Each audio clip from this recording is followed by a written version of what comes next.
You're the team that, when everybody keeps asking me, I said the team that the Yankees and the Jays should be afraid of are the Orioles. You guys won the division last year, and you keep hanging. You had a tough West Coast trip.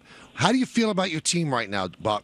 I don't know, Mike. We ended up 4-5 on the trip, and we were fortunate we only had to make one out there. There's not a whole lot of consistency to the schedule. We all know we're all facing different challenges and different interleague draws, and there's not that's a challenge. But everybody's got their own hard tell about the schedule. I mean, how about the Oakland A's? They left here last night, went back across the coast to face the Dodgers and Kershaw today. So I'm sure they don't want to hear it. But and we got interleague play the last 10 days of the season against Washington on the road.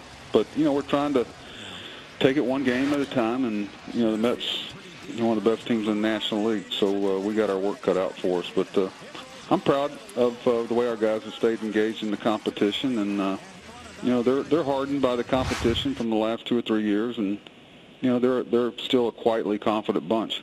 Buck, you guys have won 4 in a row after that sweep, and you're 15-7 over your last 22.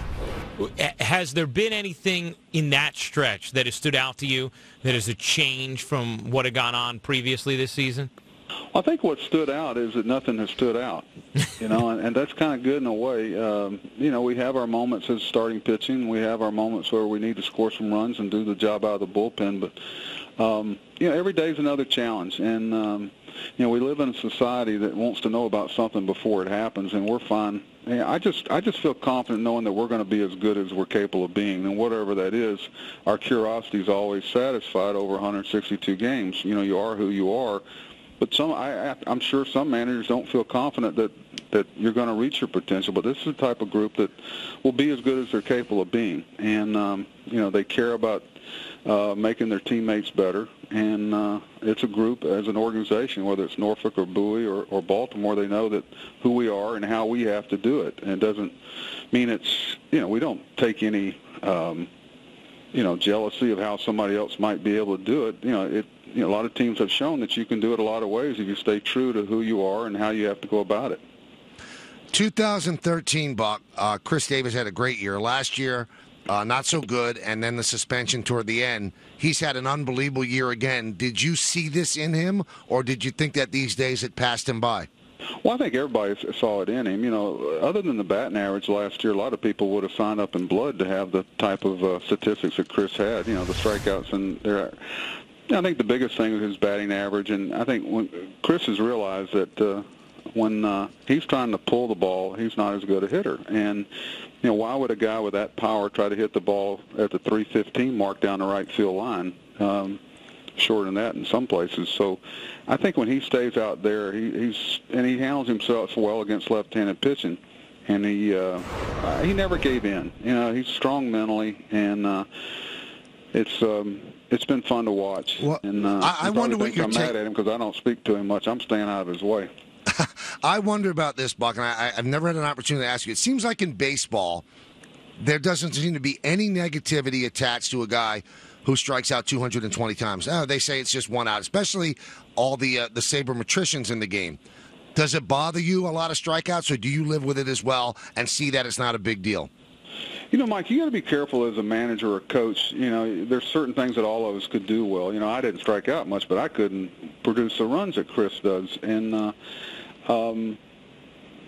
so you try not to impose the way that you were brought up in the game or whatever. Things change, and whether they're for the better or worse, it's still about pitching. I don't care. The team that ends up winning this division is going to pitch the best. As simple as that. Because when a pitcher's on top of his game and a hitter's on top of his game, the pitcher wins. That's why you see it.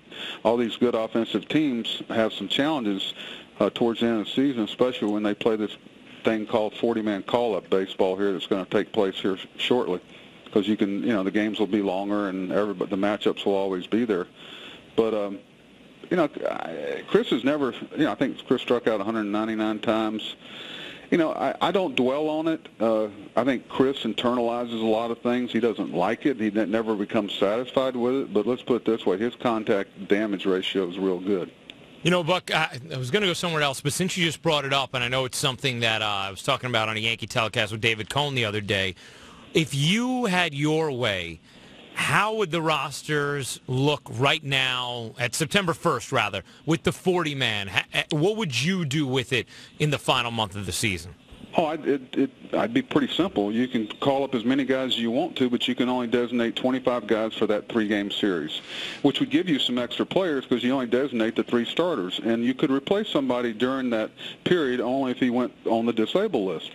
And that way, I tell you, preparing, your advanced scouts get so tested this time of year because you're preparing for guys who are in AA, AAA. There should be a rule that we don't have to get Cespedes out but 2 series a year. Now we got to try to figure out a way to minimize the damage for 3 series. That's not fair. But that's what I would do. And I think as long as you got to satisfy the players union, and knowing that you still call up 35 guys. You got a 35-man roster, and everybody's getting their service time and the look. And you get to pick and submit to the other team. Here's the 25 we're going to play this 3-game series with. But you're playing by a whole different set of rules. Can you imagine the NFL, the NBA, if they were allowed to do this? And it's going to stretch out the length of games. I think it's something they're looking at because the competition. We would have never eliminated the Red Sox a few years ago if we didn't have September call-up baseball. In Baltimore, we weren't very good, but we had a bunch of good left-handed relief pitchers for 1 or 2 hitters, and the same way with right-handers, and we were able to match up after the 6th inning and compete with a team that was obviously better than us.